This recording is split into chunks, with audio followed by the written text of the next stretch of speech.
Pojďte sa. Plne elektrický Mercedes Sprinter.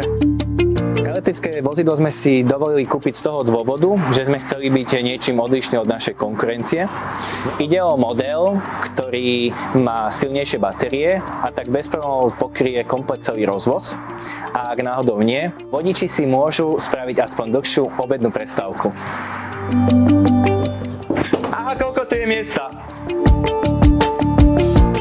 Ekologické, inovatívne a moderné. Presne také je naše nové elektrické vozidlo, na ktorom jazdia naši vodiči v spoločnosti Karut.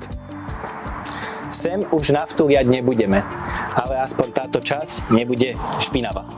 Naše vozidlo budete môcť stretávať v uliciach Bratislavy pri rozvoze tovaru pre spoločnosť IKEA. Svetla svietia. Aj to trúbi!